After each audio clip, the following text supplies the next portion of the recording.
Questions and doubts are a common and necessary part of every journey. They help find the best answers to life's hard questions and to challenge long-held beliefs that might not actually be true or proven or healthy. They can keep us from harm or help us to escape bad situations. Sometimes our questions and doubts can set us free, but they aren't easy, and these trying times can make us feel even more disconnected, desperate, and alone. But you are not alone. Recovering from Religion is an organization comprised of people just like you, people who have asked questions, who understand doubt, who can help you navigate through the confusion, and who are genuinely there to help. 24 hours a day, any day, you can reach out for encouragement and support on the telephone or via online chat. And RfR even provides online communities to connect with others just like you, even if you choose to do so anonymously. Recovering from Religion is a safe place where you can reach out, explore your questions, converse with a friend, and be completely yourself without fear. No judgment, no rejection, just an opportunity to connect with someone who understands. There's no reason to go it alone. Recovering from Religion is ready whenever you are. Reach out today at recoveringfromreligion.org.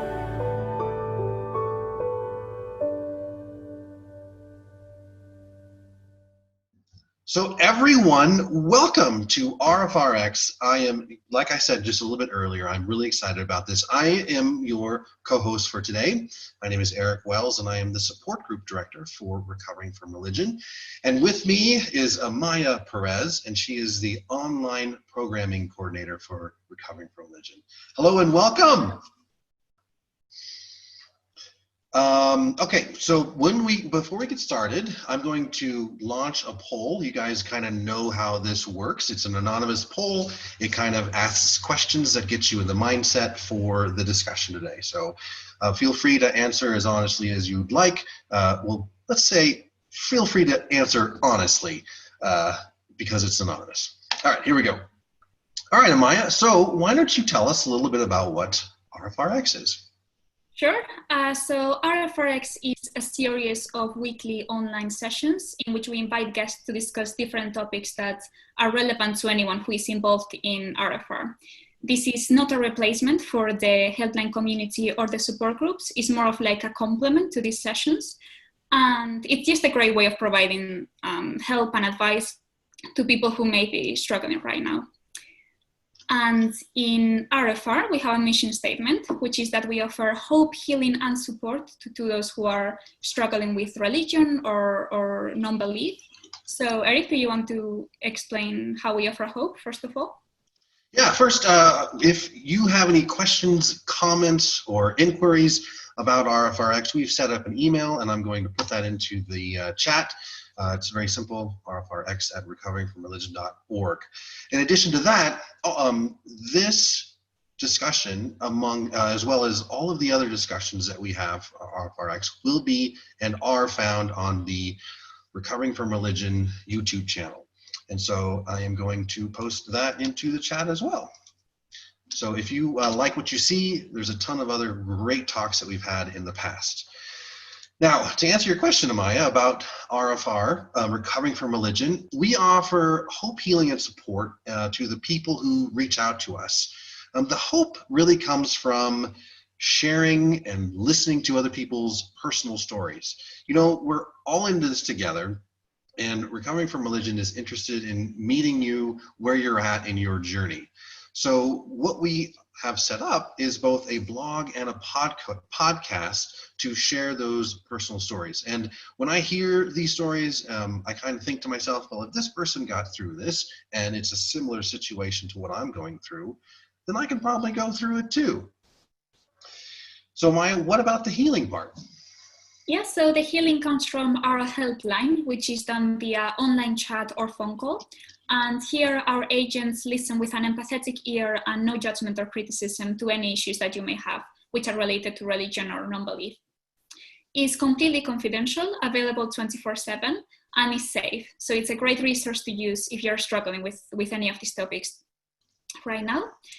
And we have also collected a very large number of resources. These include books, articles, videos, podcasts, just anything you can imagine will be in our resource page, which I will link down below.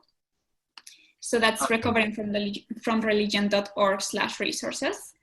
And Eric, do you want to start explaining the support? Yeah, this support is sort of my purview. It's kind of how I cut my teeth with recovering from religion. The support groups are face-to-face, in-person meetings. We have now 44 groups around the world. And this is kind of where a lot of the healing comes from as well, where folks who are struggling with doubts, folks who are struggling with trauma or past issues that they've had with religion, they're able to bring to these support meetings and kind of discuss them and have folks listen to them with an empathetic ear. Oftentimes, the kind of questions that people have, the kind of experiences and feelings people are going through are not very acceptable within their religious communities. And so each one of the support group leaders facilitates a safe space for those types of questions and concerns to be brought up. To find your nearest recovering from religion support group, or to even start one of your own if there isn't one in your metro area, go to the Recovering from Religion website. So what about our private helpline community, Amaya? Yeah, the private helpline community is like a chat, an online platform in which you can meet people with similar backgrounds as you, so you can share the experience that you have had in a more personal way. And we have countless different communities, from LGBTQ+, to ex-military, ex-Mormon, ex-Muslims, ex-Christians, just anything you can imagine, we will have a group for you. If you would like to join, all you have to do is go to the helpline chat or just give us a call, and the agent that answers you will guide you through all the steps that you need to take in order to be a part of one of these communities. And apart from the chat, they also offer Sunday Zoom meetings, so you can all meet each other, again, in a more personal way, more like face-to-face. Excellent. And one final way that we offer support is what we've been talking about with the helpline and the support groups. Those are peer supports. None of us are really professionally trained or gone through the college courses in order to professionally offer therapy. And so to kind of bridge that gap, when a person would need professional therapy, we have created the Secular Therapy Project. And this is what enables you or someone you love to connect with a licensed secular mental health care provider. These folks are carefully screened to make sure they have the appropriate licensing in their state or country. They are screened in order to make sure that they have a secular practice, so that there's no proselytizing, no chance of being proselytized to, as in like, oh, well, you need to pray on your problem, or oh, you need to look at this Bible verse in order to find the answer to your problem. None of that will you find with any of these folks who have been vetted through the Secular Therapy Project. In addition to that, the final criteria that the mental health care professionals are vetted by is to make sure that they have exclusive use of evidence-based treatments.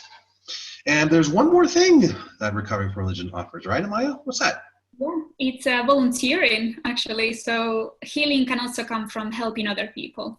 RfR volunteers often find meaning and purpose in life by helping other people, and it can be great in times like this to feel like you're giving back to the community and to feel like you're getting a real change. So it's just a great way of also improving yourself if you would like to do something new, and if you have extra time, please feel free to volunteer with us, because we're always looking for volunteers. And if you would like to join us, all you have to do is follow the link that Todd will post in the chat, and just follow through what the page is telling you, because it's pretty self-explanatory. So we welcome you here, we welcome all of you here, and thank you very much to anyone who volunteers, because we really, really appreciate it. Yeah, we're all volunteers here at RfR. So, and it's I feel like for me personally, I've gotten a lot more out of it than I've really put into it. Yeah, me too, completely.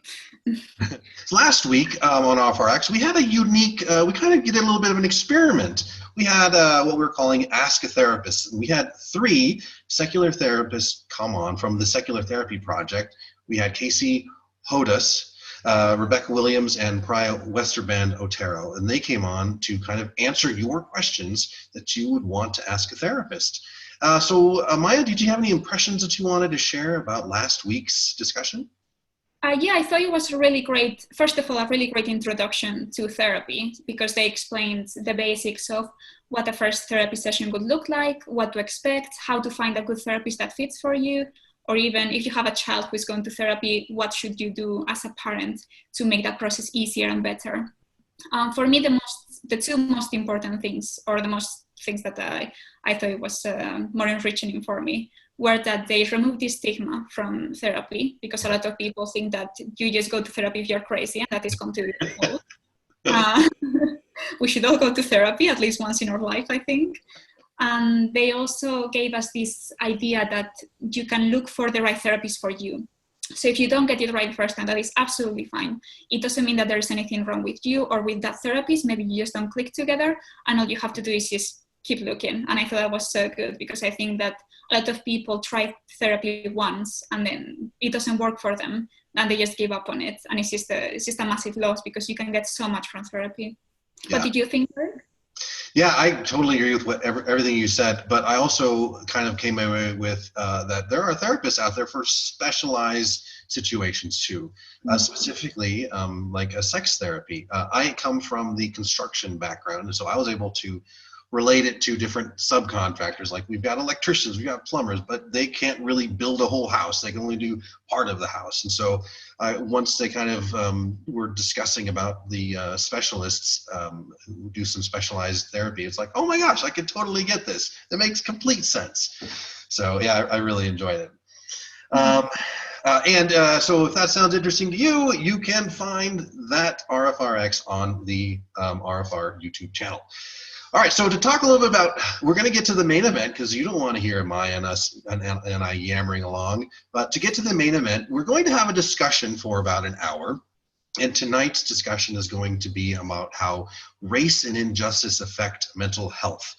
So it'll be about an hour. And during that hour, there's going to be some things that you want to ask our guests. And so feel free, type those questions into the chat, because once the discussion is over, we're going to have a Q&A session for about 20 minutes or so. And those questions we will ask the guests. After that, our executive director, Gayle Jordan, will come on, and we're going to hear a word from her. Usually she says it's going to be a 60-second thing, but it's never 60 seconds. It's a lot longer than 60 seconds. And then I'm going to pay for that a little later. But then after that, what we do is we kind of unmute the lines, and we just turn off the recording, and we hang out for as long as you guys want. This has been a really popular time, and it's been helpful for a lot of other folks.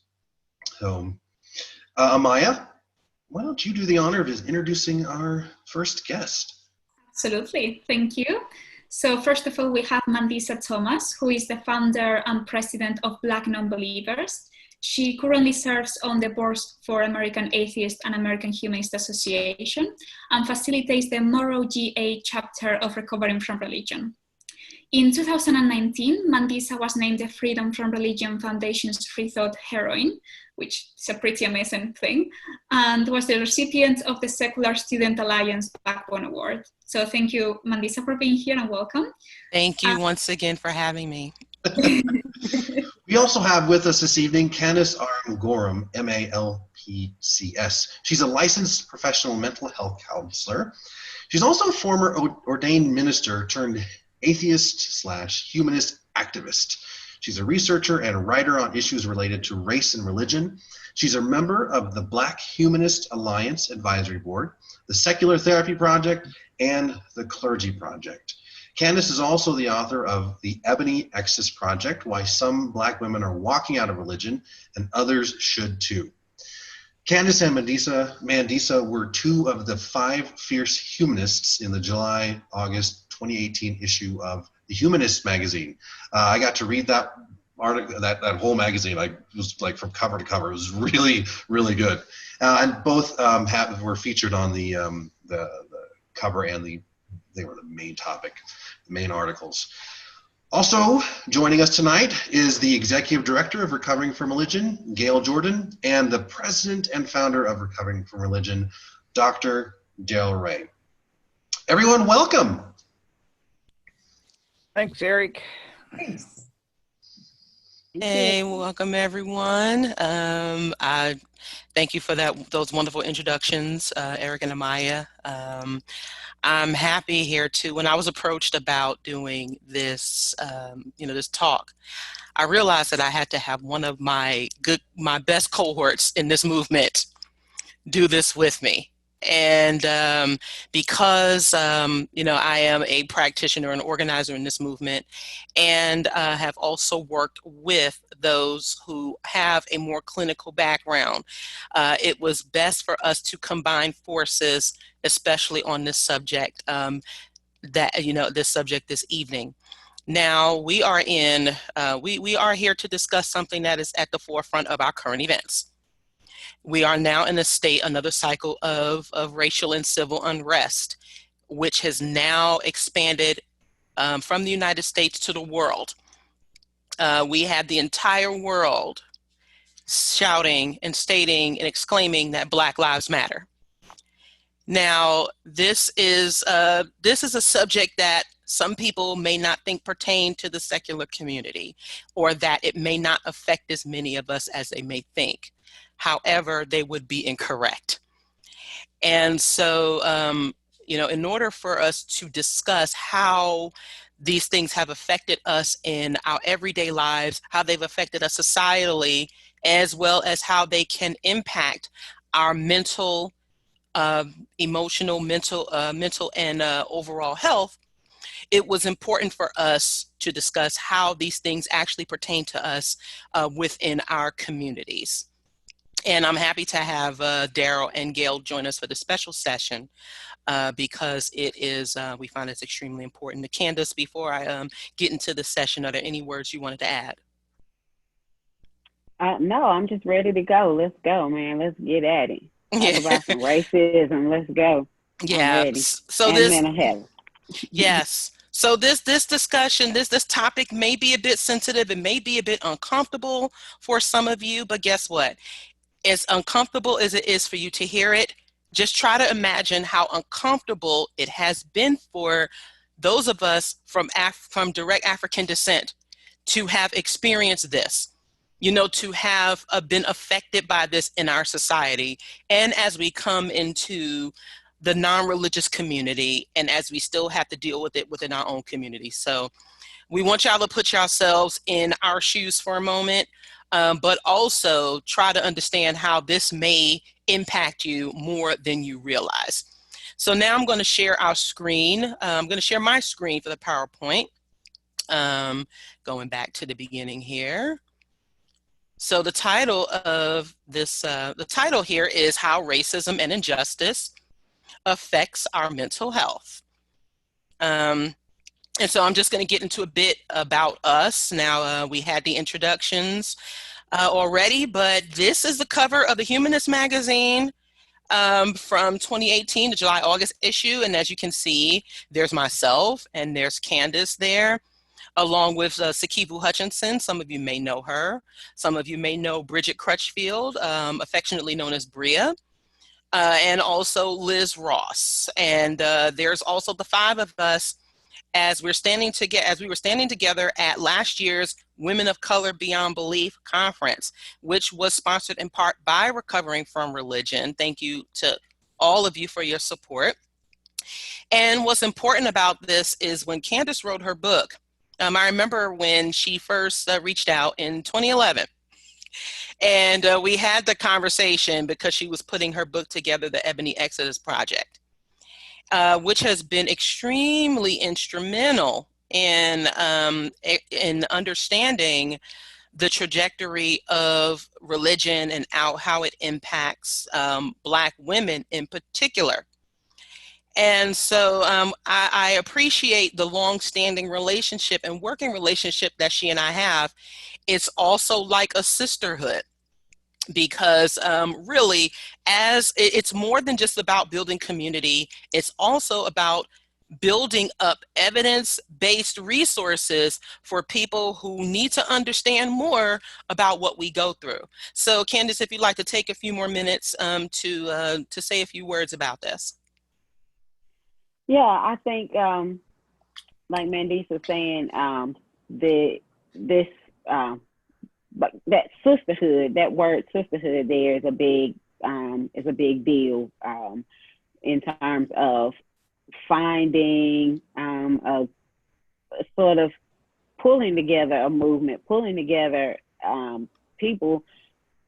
Obviously, you know, if you think about like Black humanists, you know, Black nonbelievers trying to, you know, start a movement, start something for ourselves. But then, like she's saying, Black women specifically, you know, finding a group of us that really were able to pull together and support each other. And like she's saying, you know, seeing that we can kind of call on each other and really depend on each other to, you know, support each other. And, you know, anytime there's some, you know, just, you know, that sisterhood is such a big deal. And, you know, one of the big, like with my book, something that it constantly blows me away, you know, is that still all these years later, you know, I still get random, you know, messages from random people, you know, that'll talk about how instrumental, like you said, that book was to them, to say, wow, look at these other Black women out there that, you know, like that they related to that experience, and how much that book spoke to them, or those other, you know, hearing those other stories spoke to them. And so as we go into this presentation, further and further into this presentation, there's something to be said about that sense of isolation. You know, obviously we're talking here, and, you know, right now we're talking in the context of religion, but even outside of, you know, just what does it mean to be Black in America, there's a profound sense of isolation. There's a profound sense of, I don't have anybody else who understands what I'm going through. And so, you know, we can talk all day long about, you know, why these, you know, protests have erupted to the extent that they have. It's like, once you see other people feeling and experiencing the same pain that you have been experiencing, that really begins to gush out in an extreme way. And you know, and sort of, it's like on a microcosm, it's sort of like the five of us, you know, the five of us, we kind of pull together, and it's like, oh my gosh, the five of us, you know, really support each other, pull together as, you know, five, you know, female Black humanist activists, you know. And then, like I said, my book, you know, other women read it and they're like, oh my God, look at this. It really means a lot to me. And it's something about that. And then, like I said, you know, now we're looking at this explosion of outpouring of something amazing that's going on. And there's something to be said about this when you begin to see other people experiencing what you're experiencing and going through what you're going through. I mean, it can just really be an outpouring and explosion. So, I don't want to get too ahead of myself, but yeah, the connection, that sisterhood and the connection is what I'm getting at. It's really a big deal in terms of us. And, you know, yeah, like Mandisa said, it's just really been amazing that we've been able to maintain this relationship all these years. It means a lot to me. Absolutely. And that is what building our community is about. Usually, like, I can never start a presentation speaking on the challenges that Black atheists face without discussing not just religion in the Black community, but also the impact that racism has had on our society and also the Black community. And this is what we're going to get a bit more in depth into for this session. So we can't start, we cannot start this presentation also without explaining, without going into some historical and institutional aspects. So we have to talk about how racism has affected, how did we get to this point? You know, how did we get here to, you know, the point where there is some of everybody throughout the world shouting Black Lives Matter? Again, this is, as I said before, it's not the first time this has happened, this is a, this is a cycle of things that are happening. And now there are some people who, who really want to know what's going on. How did we get here? Now, but it didn't just start yesterday. It did not just start with the murders of the Black folks this year. It was, a succession of things that have been taking place for a number of years. But we have to understand the 4 levels of racism and how they have impacted our society, and why we see a disproportionate number of Black folks who suffer and who have died at the hands of law enforcement and other institutional factors. So it goes back to when Africans were brought to this country, enslaved Africans, and how there were laws and perceptions that were, placed strongly on ensuring the enslavement of Africans. It must be understood that these laws and structures were put in place with no thought of the enslaved Africans and their descendants ever being free. So we were supposed to be perpetual slaves, even to this day. And so we have the most damaging levels of racism being institutional and structural. So as I just said, these laws were written. Race was established by law in this country, classifying folks.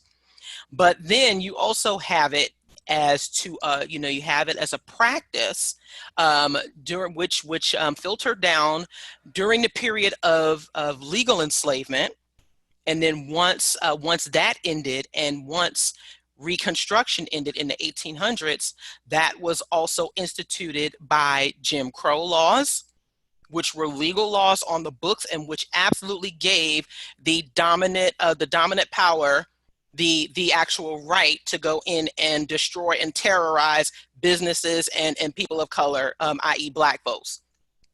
So it was the institutional part, discriminatory treatments, policies and practices, and also systems that were put in place that actually blocked out and diminished and tried to turn Blacks into a permanent underclass, and actually sanctioned that they would be treated any way that others saw fit. Now, those personal prejudices and beliefs that people had are one thing, and interpersonal. I think, it's safe to say that many people may have, prejudicial feelings towards other people. However, when they are enacted into law and actually put into practice, that is where the institutional factors come in, and that is what affects people economically. That's also what affects people on a societal level. And before I forget, there's also a really good documentary to see is 13, which is based on the 13th Amendment. Now, I will say that as a kid, I was raised that very woke Black nationalist child who who learned about a lot of things. I read Assata Shakur's book when I was a teenager, and that was the first time I was given a better understanding to the 13th Amendment, which reads, "Neither slavery or involuntary servitude, except as a punishment for which the party shall have been duly convicted, shall exist within the United States." So this was a legal loophole around slavery. And as we see the correctional system as we do today, it tells a very, very disproportionate as to who is in that system, and how it feeds into that, in that cycle of racism that has impacted Black communities in particular, in a way that that has been very, very damaging to our community, and has actually led to us sort of being in the state where we are. Now I have the shared segment with Candace here. So if you'd like to add anything to that, or if Daryl or Gayle would like to add anything. Well, I do want to jump in here real briefly.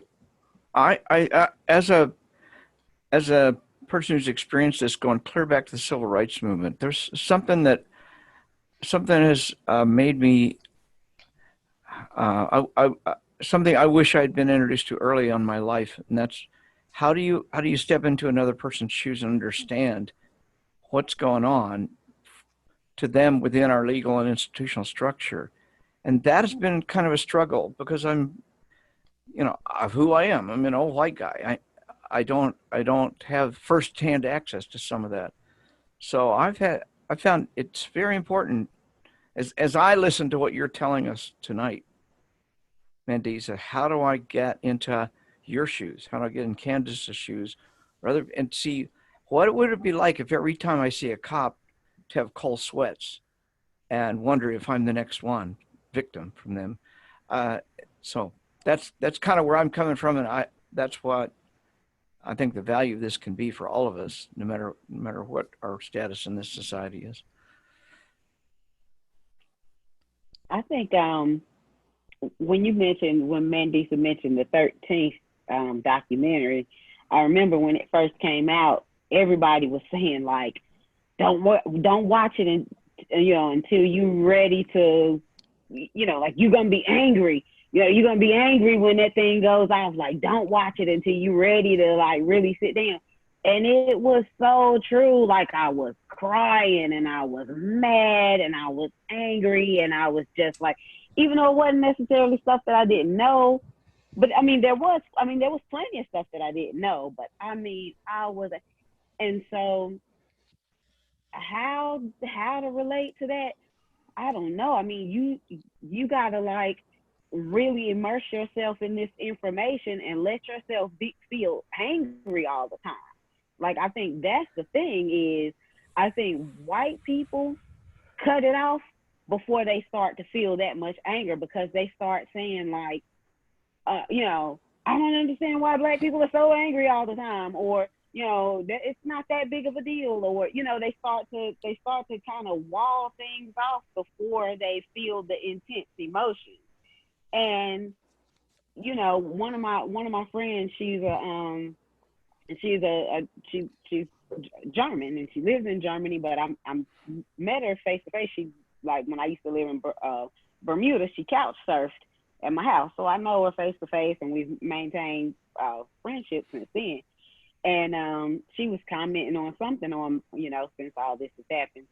And her comment was whatever it was, and I kind of LOL'd, and she was like, surprised that I laughed, and she was like, I would be so angry about that. And I was like, girl, I'm so mad all the time. Like, it's like the Hulk, like the secret is that we're angry all the time, and so it's like that.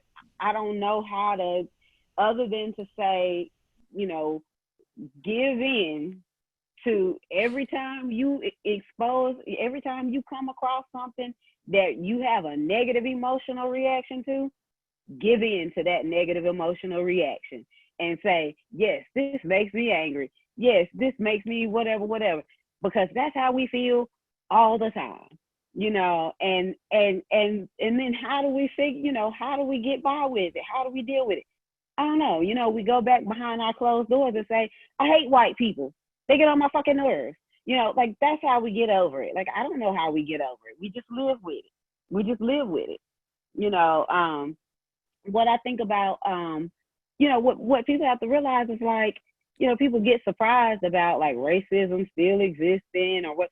It's like, Jim Crow and all this stuff that we talking about, like, these people are still alive. Like, you realize that, like, these grannies and great grannies and stuff, like, these people are still alive. Like, you understand that these people have not died out, not all of them anyway. I was telling somebody the story the other day about how this has been a few years. My daughter's 16 now, but when she was about like maybe 3, so it's been a while, but she was about 3. I was taking her to Walmart, back when Walmart had the little photo studio, and I was taking her to Walmart to get her pictures, and she was super cute, clean dude. She had a cute little dress and stuff. I kid you not, little old white lady stops me oh my gosh, she's so cute, she's so pretty. Oh Lord, oh. And she goes, I always did think y'all. She said, I always did think y'all did such a good job of keeping them so clean. And I just walked away. That woman actually looked at me and my child and said, y'all did such a good, I always thought y'all did such a good job of keeping them so clean. And I just had to walk away, or else I was going to flip out in Walmart in front of my 3-year-old child. So I just had to walk away. Like this type of stuff just bubbles out of people. Like she thought she was being kind. You know what I'm saying? So it's like, how do we deal with it? It's just there. It's just there every day. And, the anger that we feel, like you're saying, like when you ride past police and stuff, that pit that comes up in your stomach, it's just there. It's just there. It's like carrying your purse or carrying your wallet. It's just there. So if you want to know what it's like, let yourself feel negative emotion every time. Don't cut it off and say, don't kind of like block it off and say, I don't understand why Black people are so angry all the time. Or, this doesn't make sense, or, if they would just, don't cut it off. Don't just let yourself feel that negative moment and sit with it every single time. Every time you see it, every time you see something, every time a Black person tells you something, just sit with it and just roll with it. Like if you really want to, because you're going to be exhausted. Like that's what happens is white people get exhausted with the anger and the frustration and the irritability. They get exhausted with it and they can't understand. But I had before we move on to the next one, I had this book that about how it impacts our society. I don't know if anybody has ever read this book, The Heart of Whiteness. It's called The Heart of Whiteness, Confronting Race, Racism, and White Privilege by Robert Jensen. And I'll give you guys I'll give them the information so they can post it. But anyway, he made this line that he wrote this thing that I thought was really good. I just want to. So he said, somewhere down in our guts, we understand that in an oppressive system such as white supremacy, the unearned privileges with which we live are based on the suffering of others. We know that we have things because others don't.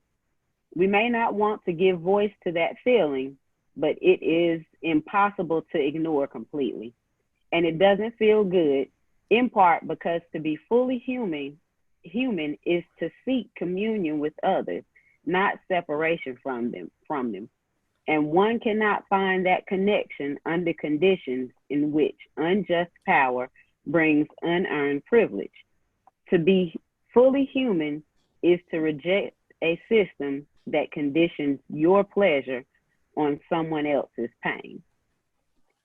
And so I thought that was really interesting. It's like if you are conditioning your pleasure on someone else's pain, even if you're not doing it, knowingly, intentionally, you're really not ever able to sort of actualize your humanity. The way that you're describing this, I'm hearing it, and I kind of am imagining myself in that position, and I won't know where this next microaggression is going to come from. This next aggression is going to come from, and so I almost feel like I would never let my guard down. Is that similar to what you're saying? Perfect. Absolutely. Exactly. That is something, we are raised, especially like, say my generation, you think about like, my parents' generation or our grandparents' generation, it was ingrained. You don't trust white people. You don't trust white people, period. You don't trust them. You know, you think about like, you know, our parents and our grandparents who genuinely grew up, you know, civil rights, Jim Crow, blah, blah, blah. You don't trust white people, period. You know, and that is what it is. And so that sense of like, don't let your guard down, absolutely. You know, and I'm just giving you straight information. I'm giving it to you raw right now. You know, and that is a thing, you know, and that you will hear quite frequently in the Black community, you know, because yeah, you just never know where it's gonna come from the next time. You know, like I said, I mean, that's a punch in the gut when you got your beautiful, well made up little child and a sweet old lady comes to tell you that your child is so beautiful, and then out of nowhere, I thought y'all did such a good job of keeping them clean. You know, like that's thank goodness my child didn't understand what that meant. You know, and it just, like you said, little things. I don't know if she understood what she meant. I'm sure she knew once upon a time, you know. Yeah, it kind of goes to how she views the world in a sense, you know, where she was surprised that the baby was clean. Clean. It's right. You surprised my child is clean. Anyway. Right.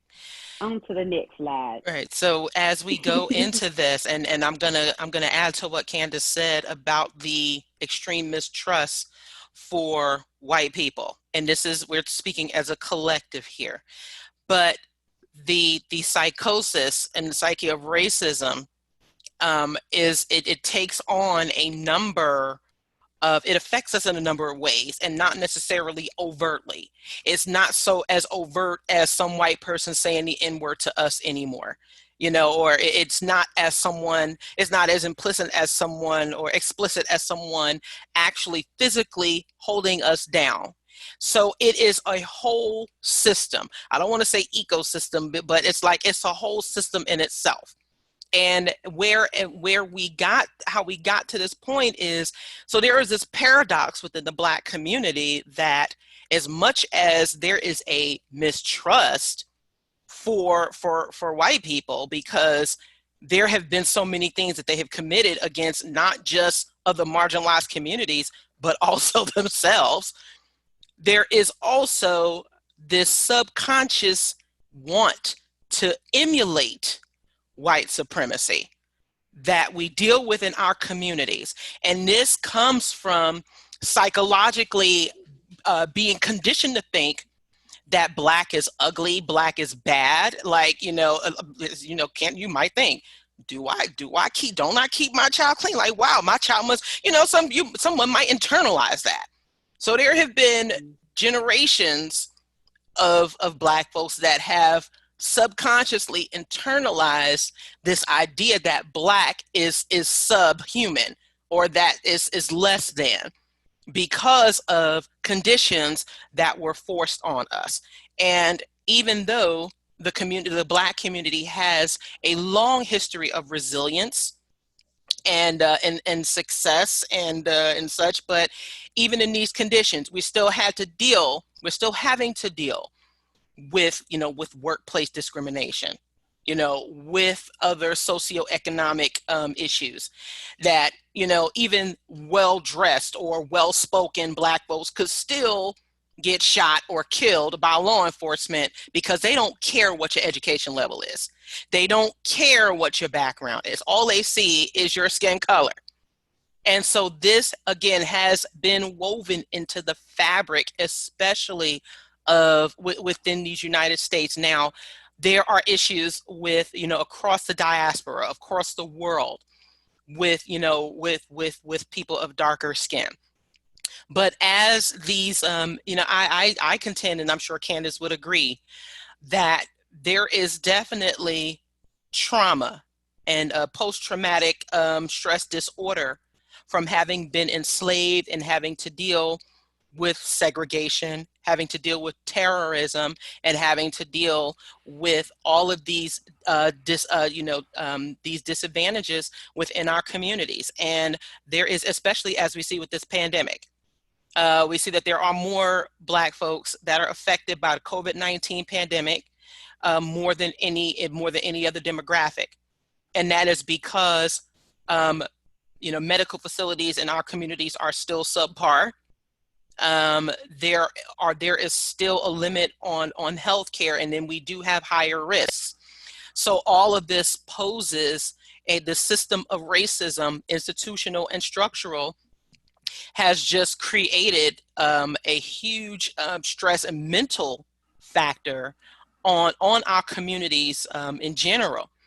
And so you see a breakdown here that doesn't seem as overt, but that it has had a long-lasting effect that many people may not even realize that they're going through or that they're affected by. But it does play more than just it does more than just place your physical health in danger. And so with that, I'd like for Candace to expound a bit more on that. One of the things you kind of said something a second ago, and I can't, it's not coming back to me right now, but it made me think about something that as far as how we as a community may deal with some of this stuff. I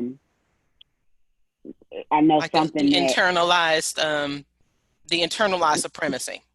Mm-hmm. Well, not necessarily the internalized supremacy, but responding to it. How, like, right. one of the ways that we have historically tried to deal with it. I know something that I've sort of heard before, which is this idea that sort of like, I'm gonna be harder on you, sort of like a parent might say to their child, I'm gonna be harder on you because I'm gonna be hard on you because the world is going to be harder on you, and I need to prepare you for the world. Mm-hmm. So then this is how you end up with parents, spanking their children or imposing really harsh consequences on their children, because the mentality is, I need to toughen you up inside of the home, because when you leave the home, it's going to be real tough outside of the home. We've seen videos in the past of, I don't know if you remember it, Mandisa, but there was a video, it came out a few years ago, where it was something like this, where some Black man had been shot, and there was some rioting, and some kid it was like a teenager was out there in the riot, and the mom, yes, had recorded herself, and she went out there and was beating the kid in the street. Yep. And she was saying, I would rather beat my kid in the street so that he doesn't get shot by the police. Like, I would rather beat him myself so that he would come home and understand that, like, it'd be better for me to beat him and he lives than for him to be out here in the street and then get shot by the police. And so this sort of, it kind of creates this, it puts us in a really perverse bind, right? That we gotta be so harsh on our own selves, because now the only way we can kind of protect ourselves from the racist world is to be nasty to our own selves, in the hope that that's gonna kind of like, do some sort of reverse psychology to kind of keep ourselves in our house and protect ourselves from y'all. That was just one thing that came to my mind. But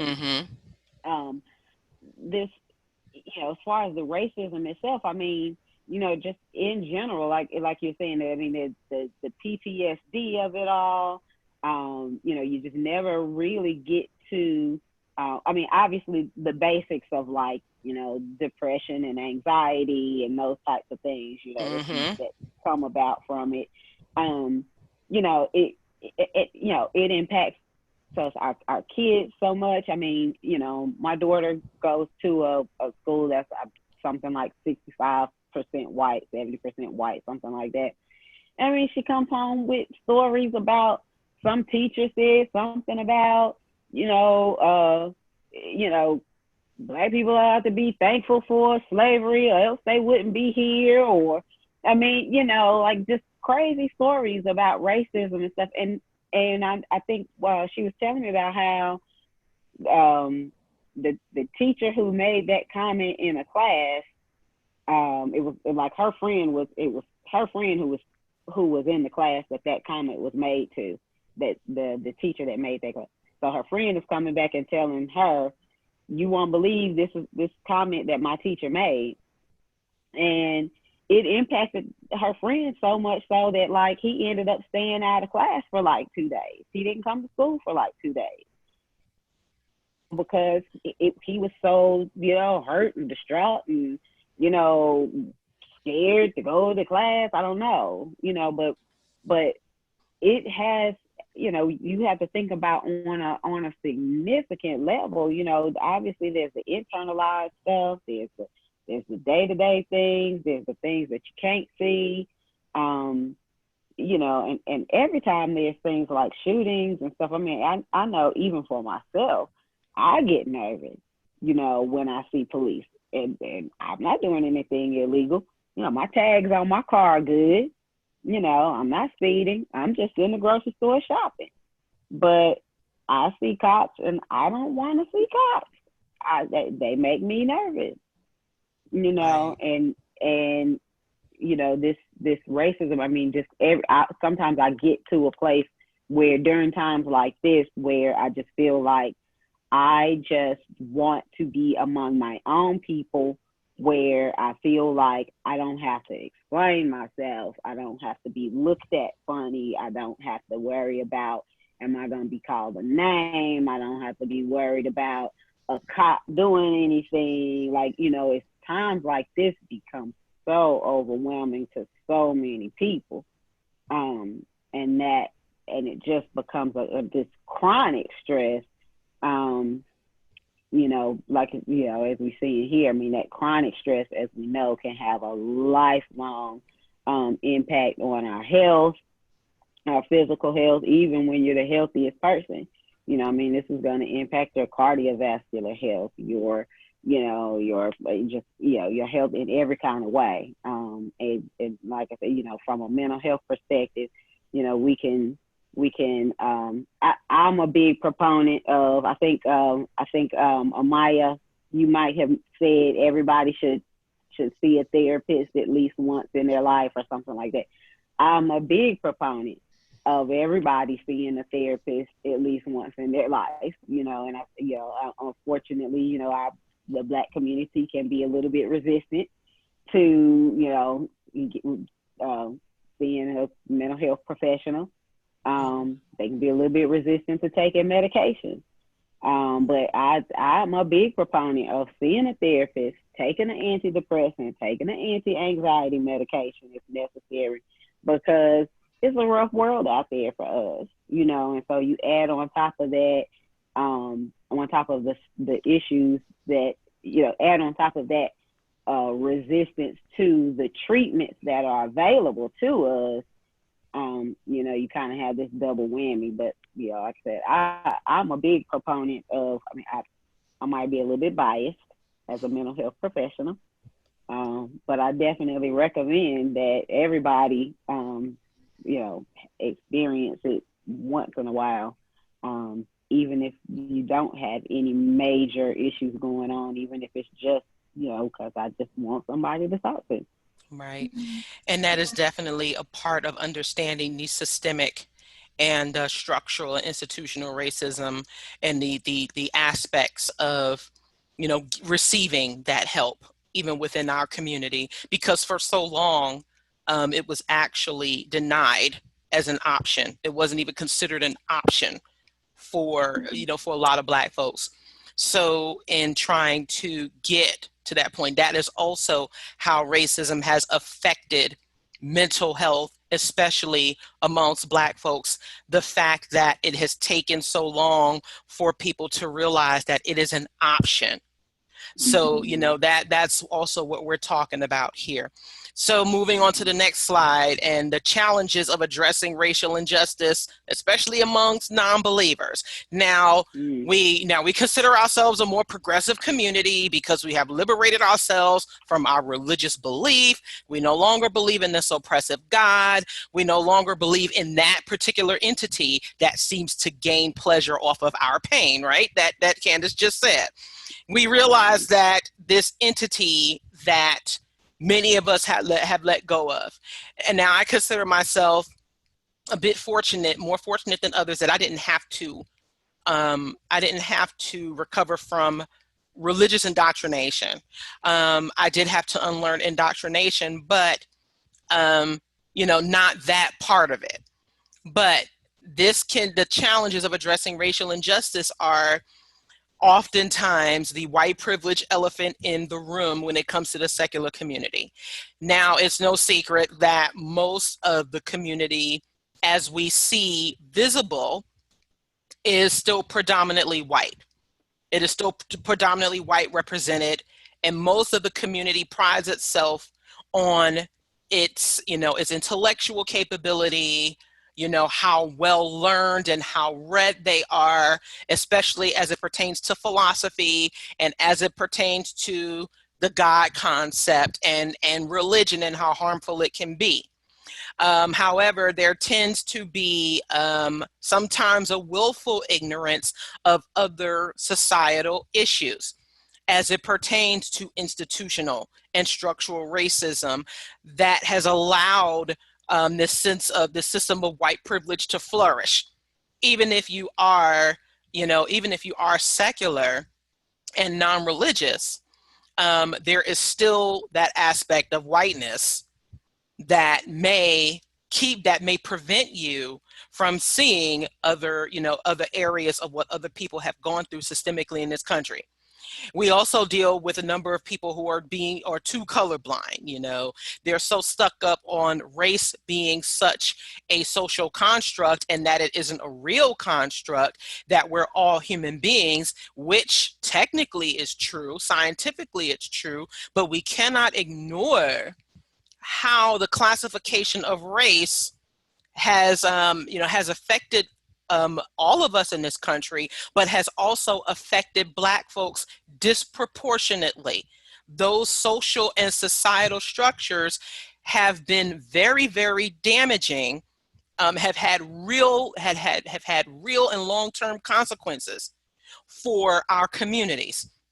And so, you know, ignoring that part tends to be a huge challenge in you know, in having this discussion, even though we're supposed to be more enlightened as a community. But we realize that in our you know, in our upbringings and also in our societal perspectives, how much people actually don't know, or they haven't considered once they've started engaging other people. There's also attempts to center whiteness, especially when we start talking about issues that pertain to the Black community and other people of color and other marginalized communities. Well, I'm white and I go through this. There's no, you know, again, white supremacy has affected everyone. It has affected everyone adversely. However, again, when you attempt to center the already predominant culture or the already predominant perception, because you might be afraid of hearing about another perspective. That tends to be done on a number of levels. And again, I as an organizer and as someone who has engaged with other leadership in this community, I could share some experiences about the dismissiveness that we encounter,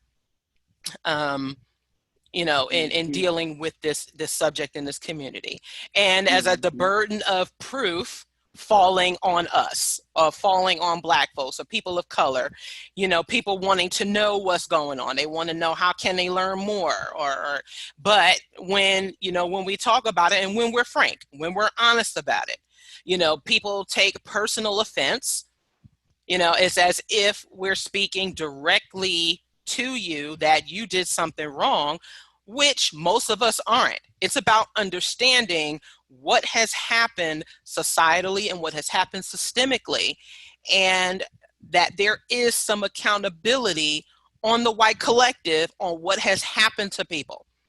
So it goes around in a circle. It tends to go, you know, it tends to go round and round and round. It's as if the cycle never ends, because people are now, it's good now that we are having more of these discussions, because people do want to learn more now. But people have said they wanted to learn more before, and even when the information is presented very, very tactfully and very fair, you have folks who, because they are unwilling to step into those shoes of the folks who have lived it, and the folks who have, and to actually see, you know, the evidence and the statistics, it can be scary and it's understandable, but try to understand again what we live and what we have, you know, what we have gone through, and also how it affects all of us. So we continue to have this cycle within our community that, you know, that doesn't seem to think, where many don't seem to think that issues of racial injustice are relevant to state-church separation, or they aren't relevant to overcoming religious indoctrination, which is entirely untrue. So, you know, and this is the type of thing that we tend to deal with a lot. And so I know Gayle is still here. Gayle, are you still here? Oh, I thought she was. I'm here. Okay, so I mean, as I have found that, you know, Recovering from Religion has been just an awesome organization in understanding. You know, I'd like to get your perspective on this aspect of our community. Mandisa, as I've listened to you talk, Mandisa and I've been friends for coming up on 10 years now, and what I have learned, and Mandisa has taught me this, but she's taught it in a kind and patient way, it isn't enough to be an ally. We're all allies. We're all wonderful. Yes, we're all people. We're so skeptical. We're so open-minded. We know that we know what history is. And so now we're all on this equal playing field, and it is not enough to be an ally. We have to be advocates. What I have also learned, and really and truly, this is probably the only thing I'm going to say in this whole presentation, because I have learned with my privilege to shut my mouth and to listen. I've learned to shut my mouth and open my page, shut my mouth and open my organization, shut my mouth and open my wallet. We have to be intentional about making this progress. And when I can't imagine the feeling when white people go to black people and say, teach me about this. What can we do? Help us help you. I can't, that's the most patronizing. And I think these are well-intentioned people, but until we remove ourselves from our position of privilege and think, gosh, wonder what it's like to have this sentiment expressed repeatedly. Oh, I wish we could help. We know how to help. Stop asking black people to educate us about how we can help, for one thing. There's 1,000 books. I brought a couple of books off my shelf because I wanted to endorse a couple of them. This one changed my thinking. This is a professor in Emory in Atlanta. This book changed my thinking because we are understanding that it's not black rage that's causing the problem. It's white rage. It's white rage at progress. And you see that. You all know this. You all know this. I'm rambling because I'm agitated and I'm emotional about this issue.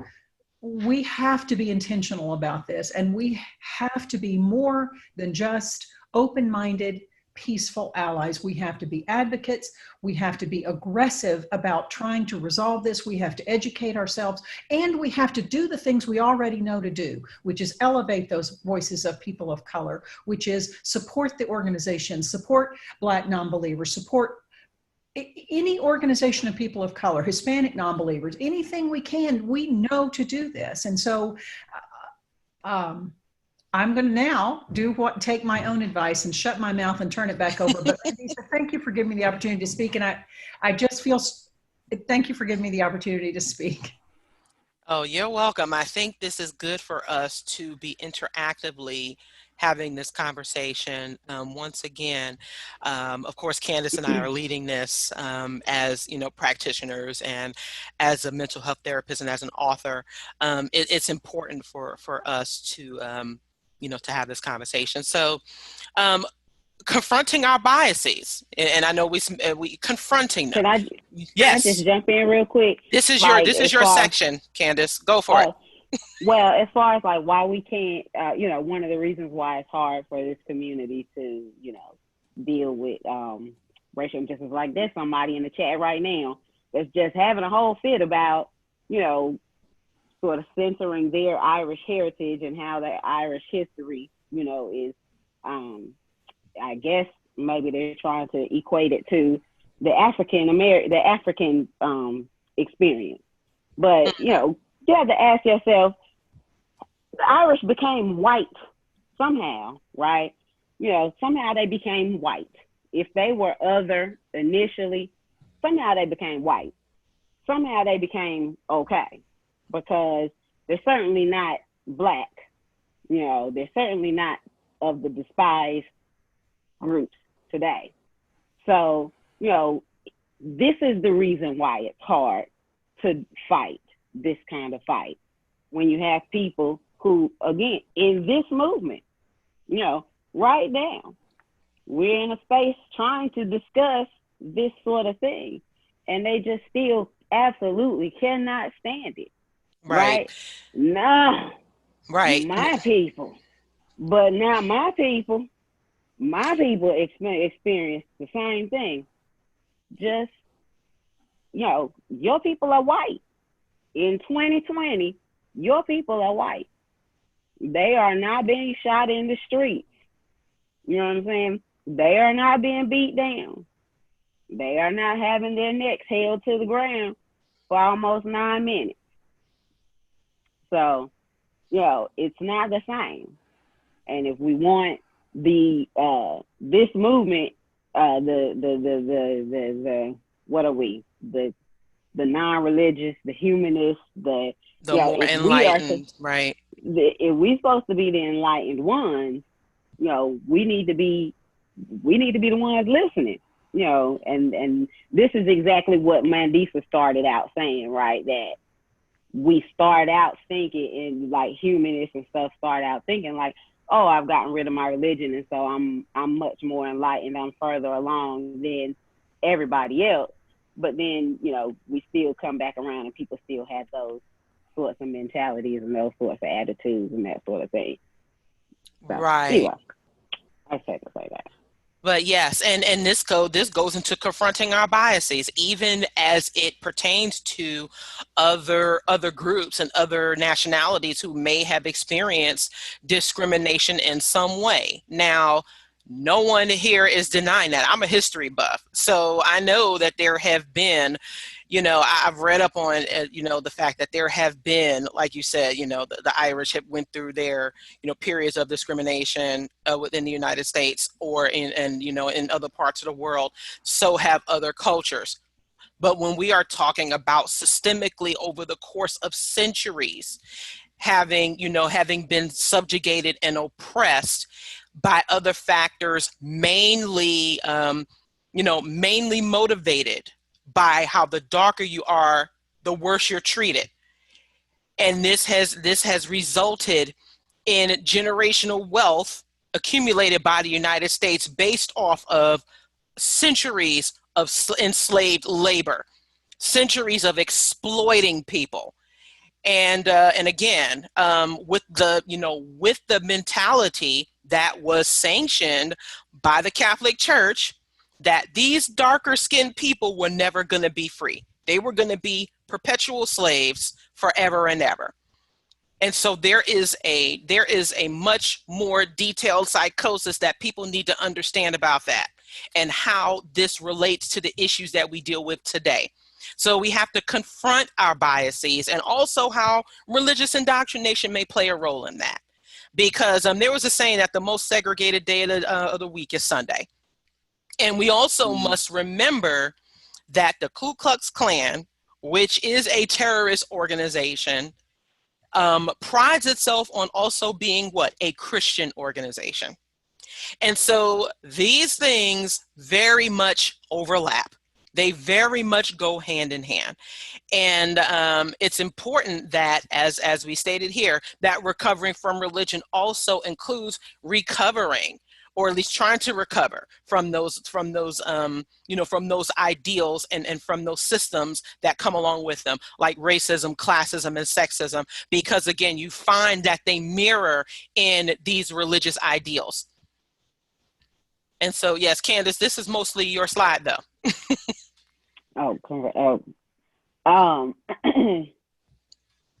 This is mostly my slide. Yes, because as a mental health professional, right, and as a counselor, I think it's important that people understand how mentally they're carrying this baggage.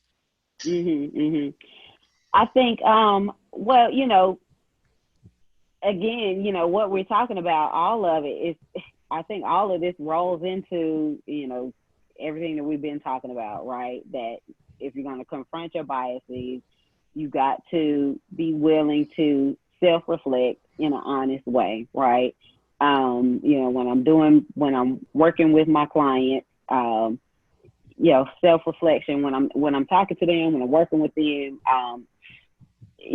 one of the things I like to do is ask them to sort of list what are things that they say are their values.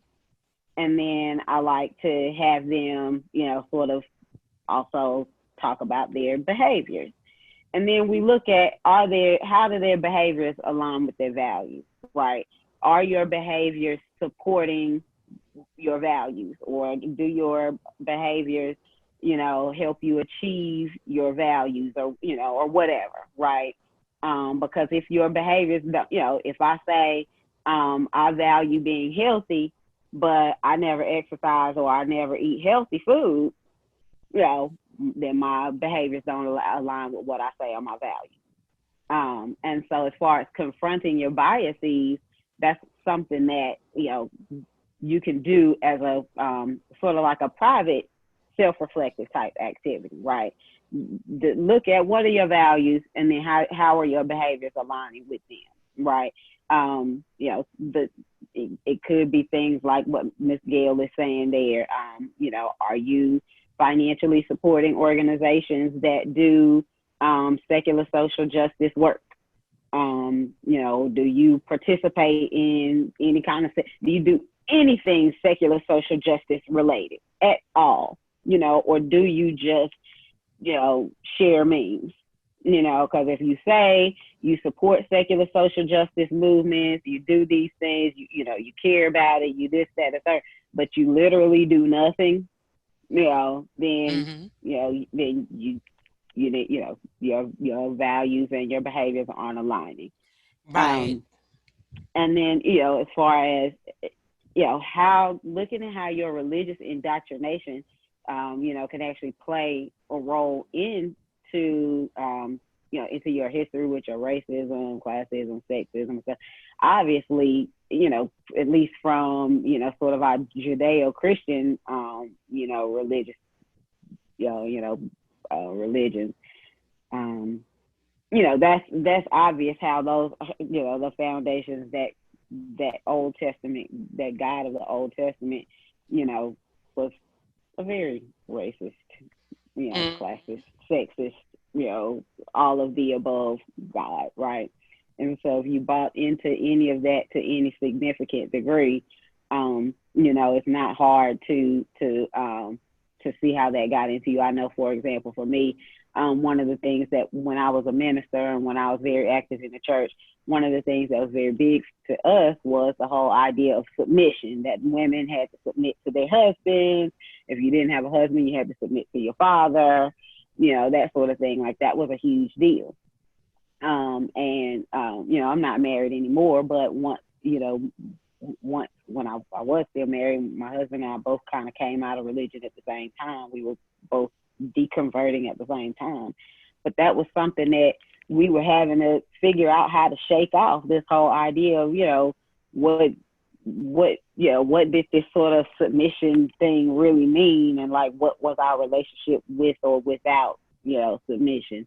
How did our relationship play out with that?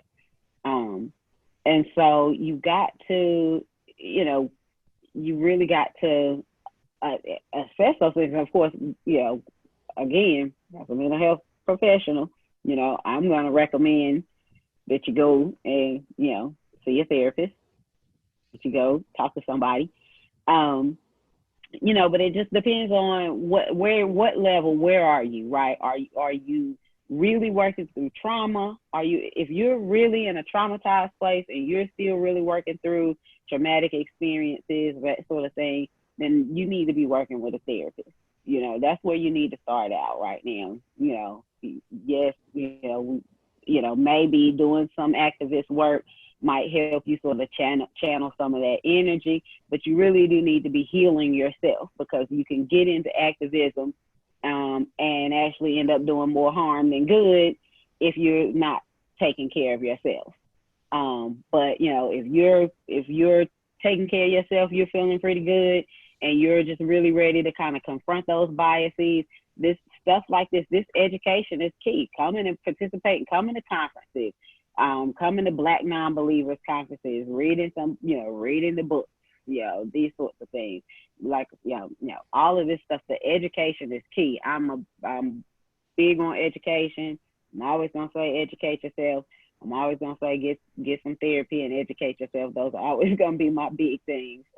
And listen to people, if you're trying to, listen to the despised groups, whatever the despised group is. If you're trying to deal with sexism, listen to, women, or the non-dominant genders, which is anything other than male, right? If you're trying to deal with classism, you're gonna have to listen to anything other than rich. So you've got to really sort of put yourself in the place of accessing information and accessing the population or the people that you're trying to learn from. Candace, if I may ask, I'm hearing a lot about how constant and incessant this fear and anger is within the Black community. And I also know that statistics show that the Black community have a significantly lower life expectancy than compared to folks, white folks. Could this psychological could these mental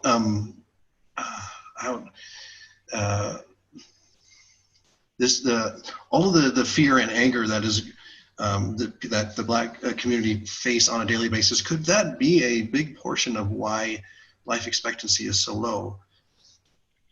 Well, I think that it could probably contribute to it, when we think about stress, anxiety, depression, and how that impacts cortisol levels. All of those, anytime you got any of those stressors and how those, impact, they affect they have negative impacts on cardiovascular health. Like, I mentioned earlier, they impact, that chronic stress does have those negative impacts on the, those, body, system, right? Like I said, the cardiovascular system, causing that, excessive cortisol levels in the body, high blood pressure, from the chronic stress. So absolutely, I think just being under chronic stress like that will and can contribute to it. It can contribute to, of course, issues with pregnancy. While you're pregnant, being under that chronic stress can contribute to issues, while you're pregnant in that area, and, ending up with, preterm labor and stuff like that. So, it Right. definitely, And this has all put us at higher risk. This is what when we are talking about the institutional and structural factors. It does put us at higher health risks. And also, there's also, even if you aren't directly affected by the socioeconomic factor, because it has been so ingrained in our society that it may be affecting us when we don't realize it. So absolutely. I get another question. Is there a portion of the Black population who may perhaps think, if I can be white enough, if I can mimic the white culture enough, then maybe I can, these feelings of fear and anger will go away. Like, maybe if I can do what the cool kids are doing or whatever, that I would be accepted. Is there a portion of the population that feels that way? So at one point historically, and this is what I referred to earlier about the internalization of white supremacy, even when there is a mass mistrust. So there were a number of Black folks either during, now let's go back to the enslavement period, where the slave masters basically raped some of their slaves and had children. So, those children may have been given better treatment because they may have come out more lighter skinned. And so, yes, there is this inherent idea that white supremacy throughout the world has tried to convey that the lighter or whiter you are, the more opportunities you have. And of course, and once again, the darker you are, no matter where you are, the worse you will be treated.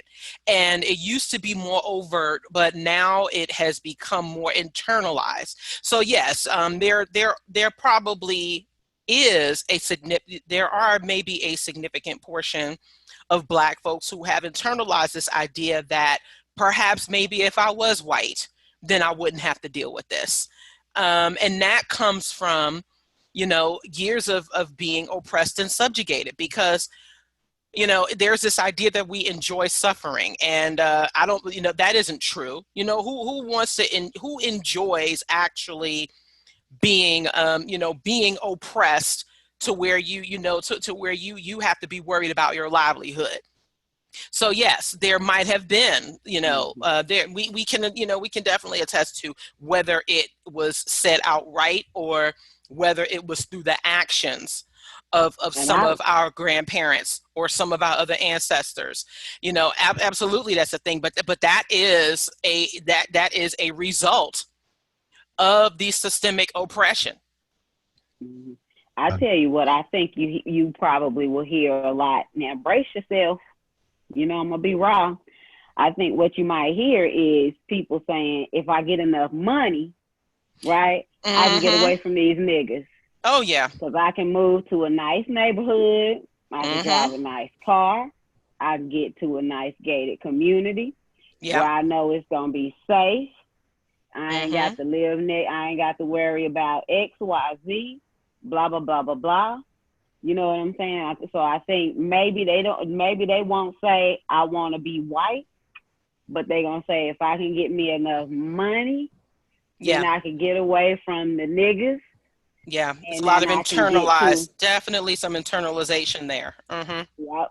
And then they can get to a nice neighborhood, which is, getting away from the niggas is the same thing as I'm going to get to a nice neighborhood and get away from, and there might be a couple Black people in the nice neighborhood, but when you saying you're going to get you some money and you're going to move to a nice gated community and you're going to drive your nice car and you're going to blah, blah, blah, blah, blah, blah, blah, blah, you don't expect there to be as many white people in those communities. Any black, yeah, more black, yeah. I mean, yeah, you don't expect there to be as many black people in those. Now, we're not going to say that just because, you know, we were enslaved in this country that we aren't human beings, that there were never conflicts. You know, there's going to be conflicts within human beings no matter where you go. And it's no different with black folks. It's no, you know, we don't all share the same views. We all don't share the same ideology, especially nowadays. Not everyone has grown up with that sense of struggle that most of our, maybe perhaps our parents or our grandmothers and grandfathers endured. So there's definitely, there's been discourse. There's always been discourse. There's no, you know, whether were enslaved in this country or not, it would have been, you know, but it has definitely been exacerbated by this idea that somehow, you know, you have to be better than those people, whether you realize it or not. It could be, you know, you may not even realize that you're doing it or saying it, but somehow you are better off than those people. And so it's time for people to, you know, really reassess that and be honest about that, about what they may have thought. That perhaps, well, yeah, I may not have to deal with it like those folks over there, or I don't have to be like them. So yeah, we're moving to the section now, and I know we've talked about this all throughout this presentation as to how can racial injustice be better addressed and resolved. And yes, the first thing to do is to make sure that you are educated. Make sure you are better educated beyond what beyond your formal education, because there's a lot to be said about disparities, especially in poor communities in this country. But there's something to be said about an educational system, even from those who are privileged, for those who do not understand the institutional and structural aspects of racism, or even their own internal racism or their own internal prejudices. So it's good to be educated. And, you know, I saw all of these pictures. I got all of these pictures from social media because these are from current protests that are taking place right now. And I think all of them have significant meaning, and they're all relatable to show that you're not so far removed to where you cannot be a part of the solution. There's something that we can all do here, whether you are out in front protesting, or whether, because some of us have familial situations or households where we cannot be out just protesting outright. And that's understandable. That doesn't mean you can't do your part. Whether it is to, be gathering, hopefully safely, excuse me. And protesting and getting those. These are all, I thought, were very, very good. And especially this last one, especially for the white folks who have an issue with the Black Lives Matter campaign. And this idea that you don't have to care about Black lives, or it doesn't matter to you because you're white. Trust me, it affects all of us. And there may be someone in your family, yes, if you go back to the continent of Africa, that is definitely where we all originated from. So guess what? We're more alike than you realize. So, but yes, these are the things that you can actually do. Now, these systems took place, these systems took time to implement. We can't go back in the past and actually do anything about that, but there are things we can do now. There are things that we can continue to learn and unlearn now, and actually put our money where our mouths are when it comes to addressing and trying to resolve these issues together. And these are some of the very simple things that we can and should do. At all possible. So I just, this is how we can better, it's gonna take that time, and it's gonna have to be as systemic as these other institutions were implemented. So Candace, would you like to say anything else about that? I remember the other day, I happened to hear Toni Morrison, I believe it was Toni Morrison, it was an old clip from like the early 90s or something. where she made she was doing an interview and she said something like, somebody had asked her, what do we need to do? And she said something to the effect of like, Black people don't need to do anything. Like, we didn't put ourselves in this situation. We didn't get ourselves in this situation. Y'all got us in this situation. So we don't need to do anything. Y'all need to fix this. And I was just like, man, snaps, like that was right on time. And it's like, people keep asking, what do we need to do with it? Like, you know what you need to do. You just don't really want to do the things that you need to do. Like, the things that need to be done are hard to do. The things that need to be done are expensive. The things that need to be done are radical, right? They require like overhauls of the criminal justice system. They require like spending equal money in the education system. They require things like, spending equal money in the healthcare system. They require things like not killing us by the police. You know what I'm saying? Like, it's like, the things to do. It's just that the stuff is so deeply ingrained in the system. You have to confront your daddies and your granddaddies who have control of the system, who's the president and the vice president and the governors and and the justices and you have to go confront the powers that be to make those changes and then put money where your mouth is, and that stuff is harder. And so people come asking us like there's something that's easier or cheaper to do, and it's not. Go confront your racist family members. Go now, mind you, we gotta vote. We need to vote because we need to start voting. Now that's my own speech. Now I'll take that back to my people, and I'll fuss at my people about voting and doing their part to like change things. But you know what you need to do. You know what things it takes to change a system. It's just that those things are hard, and there's no easy workarounds. And I just really love that when I saw Toni Morrison say that. It was like, I don't need to do anything because I didn't get myself in this situation.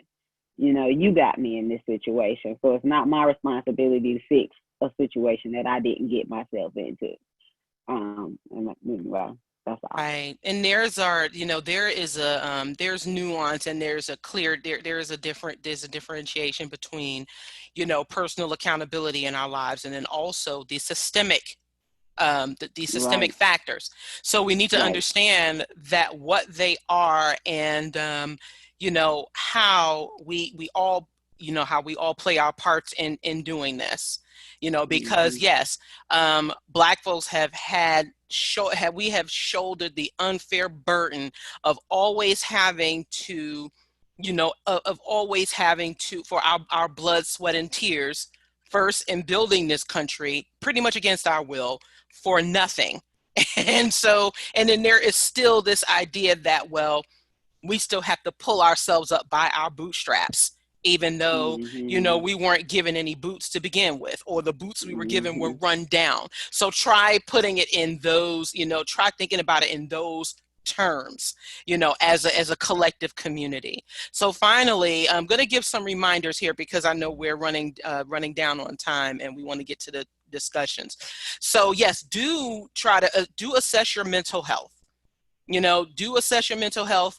A lot of what we're seeing now does take a toll on us. It's taking a toll on our emotions as we engage people, and sometimes those discussions can get heated. It is best to really, really think about where you are and how this is affecting you. Also, do engage your communities, and I'm going to take this back to the talk I did a couple of weeks back about utilizing your support networks. Because now is a time more important than ever, especially if you are out there, if you are on the front lines of either engaging more directly, protesting, and if as you engage more in, into the activist work, you're going to have to, you're really going to have to, we're going to have to lean on each other for that support. And in reminder, like Candace said, do take care of yourself, because we don't need any more people dying right now unnecessarily, whether it is at the hands of law enforcement or whether it is at the hands of us not seeing to our physical, mental, and overall health. So we have to try to take better care of ourselves as well as each other, especially in this time, because as we do look for more evidence-based solutions to these problems that we have, and trying to undo these these structural systems and trying to revise them and turn them around, this is gonna be really, really important. So these three aspects are they're gonna be crucial in how we continue to maneuver into the future.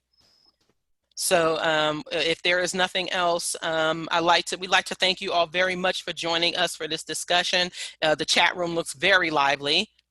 And so, if Candace, if you have anything to end, in this session, I really appreciate you joining. This was great.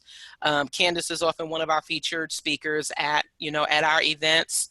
And as well as Daryl too. So, it's very good to have, to be able to have these conversations and also just, continue to, continue this work, because this is a part of the activism as well. The more we can engage in this type of discussion and this type of dialogue, the more hopefully people will take this back and actually implement it. Excellent. Candace, Mandisa, thank you so much for having this conversation with us. If you don't mind, I'm going to go ahead and stop the, oh, perfect. Excellent. Okay.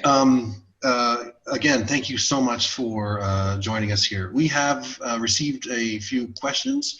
If you've got a question for Mandisa or Candace, please type it in the chat. So Amaya, you want to take the first one? Yeah, so the first one is related to mental health.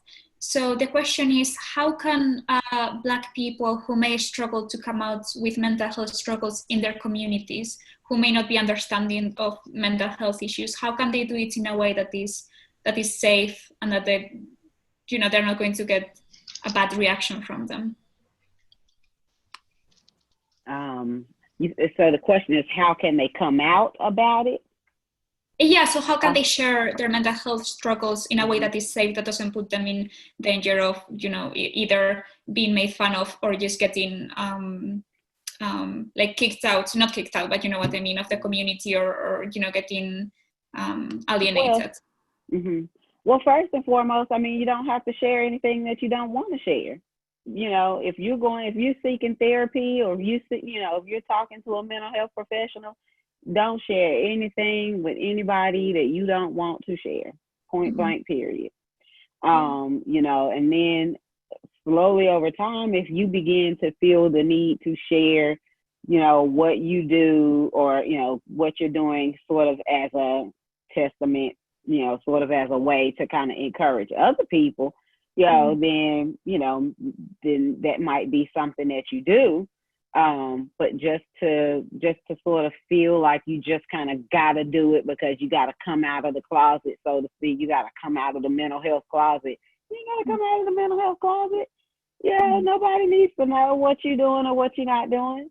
Like I said, I'm open. I'm a therapist. I see a therapist. I take medications. It helps me. It stabilizes me. I could not do and be who I am today would it not be for the work that I've done professionally and the medications that I take. Hallelujah. That is my testimony to you. Praise Jesus. Okay. So I recommend it very much. If you need it, take it.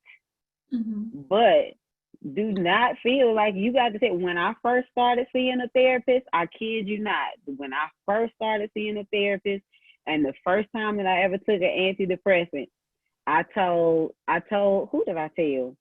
I told my mom, and I was like, and you better not tell nobody else. I literally was like, don't you tell nobody that I'm taking a medicine and I'm seeing a therapist. Don't tell nobody in our family. Like, I didn't want nobody to know. It was so embarrassing and it was so scary to me. I didn't want nobody to know. And now here I am years later on Zoom, like, I don't care who knows what I think, because it's been life changing. It has literally saved my life. So if you don't want to share, don't share. Right. Period. Yes. And getting over this idea that you absolutely, absolutely have to share that, or, it's good to do it on your time. You have to be comfortable with yourself. You don't have to feel embarrassed for doing it, because there are a lot of Black folks who feel embarrassed at the idea of seeing a therapist, or, there are, because there was a time where the medical community, has done, there is a mistrust of the medical community, or medication, or medical practices within the Black community. And I think that's unlearning a part of that, a part of that structure. And it really is good for us to get over that. So, I mean, I'm currently, seeing a therapist as a part of my self-care this year, because, my work has, and my life has determined that I needed it, and I'm okay with that. I don't feel, embarrassed as a result. So yes, absolutely. Can I jump in here, because we're gonna we lose a few people right after the social or this starts, and I just want to emphasize, you can donate to Black Nonbelievers, and I think if you're looking for things to do, as Candace has already mentioned, and Mandisa, it's an amazing organization doing a lot of good work, and they can use every dollar they need. So.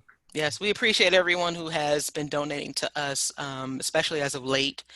And we appreciate, we can always use much more. So, but yes, thank you all very, very much. And I appreciate, thank you for the plug, and also do support Recovering from Religion as well. But yes, thank you. Yeah, what you said reminded me of this statistic about the NHS, which is the healthcare system in the UK. In which Black people receive a lot less attention than any other race. And even if the NHS is free, it's not dependent on how much income you have, it's completely free. But Black people still suffer from professionals of the health services not being as understanding, or not paying attention to that. So yeah, thank you for sharing that. And then following up with the loneliness kind of concept, how can a Black person who lives in an area which is mostly white find a community in which, as you, Candace, said, you don't have to explain yourself, or you can be relaxed? How can they find, again, a healthy way of finding a community? Well, that's Mandisa's wheelhouse all day. Oh, yeah. So absolutely. A lot of people, it starts by, doing your research online, looking for groups. Now, I will say that Black Nonbelievers in particular is not the type of organization that qualifies our Blackness. Because that is, and then there are some folks who may have an issue with me saying this, because this is also a byproduct of the internalized supremacy, that this idea of what it means to be Black, that if you grew up in a white neighborhood and you didn't grow up, surrounded by a bunch of Black folks, that somehow you are not of the community. And that simply isn't true. There are Black folks of all kinds, and we understand the diversity within our own community. And it's good to start. And we encourage people to feel comfortable wherever they are. If you are comfortable with where you are, then you find community there. However, if you are looking to find definitely engage more in Black spaces, you may have to venture out a bit more. I am a huge advocate for going beyond your comfort zone, and maybe going out a little bit further, perhaps more, maybe more now, once it's more safe to do so. But yes, it is very important that if you are really seeking that community, you make sure you find it, and you may have to you know, vet more than one. You know, don't just get turned off if you have a bad experience with one. You may have to shop around a bit. So, you know, and there's plenty of spaces to do that online until you can take it offline and in person. But even if you do that, you know, just try to, you know, get your bearings. You may have to go out a little bit further and be comfortable doing that. And hopefully you'll establish enough relationships and friendships to where, you know, there's reciprocal engagement. So just starting there and putting it out there, and looking for Meetup is a good place to start for that. You know, there are all types of groups, and usually you'll find at least one secular group in your area, even if it is a small town. You may have to you may have to go just a little bit further out, but being willing to do that is going to be important. And you gave a great talk about that not more than 2 weeks ago here at RfRx also. And I will go ahead and link that in the chat, your talk 2 weeks ago. Candace, how would one emotionally support their partner who is having a lot of anxiety with and depression with what's going on currently? How to support your partner. Oh gosh, that's such a difficult one because, you know, of course, one, you don't want to run the risk of trying to become your partner's therapist. Right. So depending on how significant the issues are, you know, I'll keep going back to it, right? If they're going to a really dark place, they need to go see a professional, right? I'm gonna keep saying that, but you know, it's always important to listen, you know, to listen. I guess it really just depends on where they are. Do they, you know, if they are the type of people, if they are the type of person who will talk, and if they talk, then listen. You know, if they don't talk, you know, it just, I mean, I don't know. It's hard to kind of give advice about give advice about a person. It just depends on the person. But I think, you know, the main thing is about just being there and being patient. You know, not pushing a person to be like, oh, I want to talk. Tell me what's wrong. I'm here for you. You know, not doing that, just kind of making sure that they know that you're open and that you're available for them, you know, and just kind of being a space and being available to them. You know, and not constantly, you know, trying to pry into their mind and that sort of thing. But, you know, I don't know, you know, how to, like I said, it's just kind of, it depends person to person. I think just like I said, the main thing is just don't, if the person is really dark, you know, if they're really going into a dark place, it's really important to try to encourage them to get some professional help, because you don't want to get sucked into, you know, you ending up in a dark place yourself, you trying to be a person's therapist. You know, you definitely don't want to end up in a place like that. You know, you can support somebody, you can be there for them emotionally. You know, you guys can talk, you can share, y'all can cry together if necessary. You know, you can do those types of things. But if they're you know, if they're having crying spells, you know, on a regular basis, if they're having panic attacks, you know, if they're talking about, you know, life doesn't seem like it has meaning anymore, or, you know, if they're really just dropping hints that they seem like they're going into a really dark place, these are signs, you know, that they really need to be seeing somebody professionally, because it's really gone beyond, you know, what you should be trying to deal with on your own. Awesome. Well, thank you so much, Candace. Well, that's going to wrap up the Q&A. If you want to find out more about Mandisa or Candace, we've got some links that we've shared in the chat, and all of the resources and the links will be also in the YouTube video that'll come out on Wednesday morning here in the US at the recoveringfromreligion.com YouTube channel. We're going to go ahead and do our exit feedback poll. Again, this is anonymous, and we'd be happy to have your honest opinion about this. All right, we got that going. Amaya, do you want to talk about the next RfRx? Yeah, sure. So next week we have the topic of autonomy, boundaries, and consent. And we're going to have Marie Delefant with us to speak about these topics. Next week is going to be Todd again with Eric. So I'll take a step back and they can take over the hosting section. And again, as a reminder, all previous RfRx sessions can be found in our YouTube channel. And if you have any questions about any topic at all that you can imagine, or any feedback, anything that you would like to ask us, or anything that you would like to know, please send it to our email address, rfrx.recoveringfromreligion.org, which will be linked again in the chat down below. Now, I want to also kind of expand on next week's topic.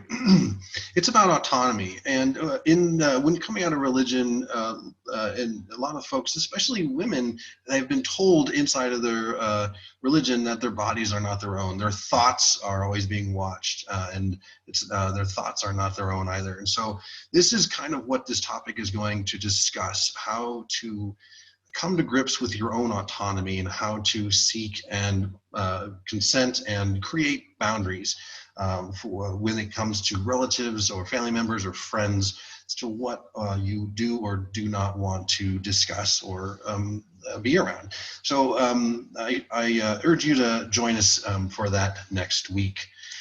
All right, and now we're going to hear from our Executive Director, Gayle Jordan, for her 60-second plus talk. Gayle, take it away. Thank you, everyone. I'm going to set my watch with a timer so I don't go over my 60 seconds. I just have a lot I want to say. I can't express enough, Mandisa and Candace, our appreciation for you joining us and walking us through this incredibly timely and important conversation. I hope that you'll come back. We have barely scratched the surface of the importance of this conversation in our community. We, as those of us who are part of recovering from religion, recognize the impact that religion has on some underlying, sometimes we recognize it and sometimes we don't, the impact of religion on our attitudes and our thoughts and our beliefs. And even when we deconstruct and we're trying to pull it apart and trying to get it in order, sometimes there's things that we don't even recognize that are feeding into our brain. And I think this is something that we need to continue. It's not an event, it's a process. So please join us again sometime so that we can continue this conversation. To everyone else, thank you for coming. I so appreciate everyone's attention and input and comments. Well, most of the comments.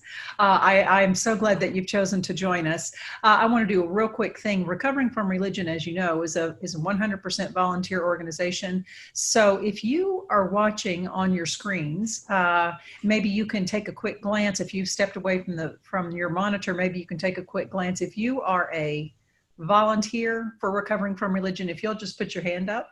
If you're a donor, you can put your other hand up. If you do both of those things for us, thank you for those folks, those volunteers who not only work behind the scenes taking those phone calls, the folks that donate so that we can continue to do the good work here.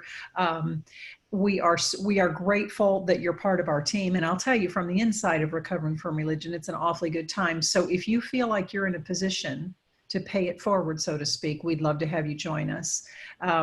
We provide training. We will stay with you. Our helpline director will train you. Our support groups director will train you. We won't let you flounder. We won't set you off until you're ready to do whatever it is you're volunteering for us for. Visit blacknonbelievers.com. Do what you can to support Mandisa and the efforts that she puts out. There's other organizations out there. Remember the high points of tonight. Educate yourself. Don't expect Black people to educate us about what assholes we are. We know how to figure that out ourselves. Educate yourself. You know to contribute. You know that we need donations. You know that money is how these organizations work. You know to do that. Reach out, elevate the voices of people of color on your platforms, in your organizations, everywhere that you can. We all know to do that. Thank you again, everybody, for coming. And I look forward to the social hour. All right. Thank you so much, Gayle. Reach out today at recoveringfromreligion.org.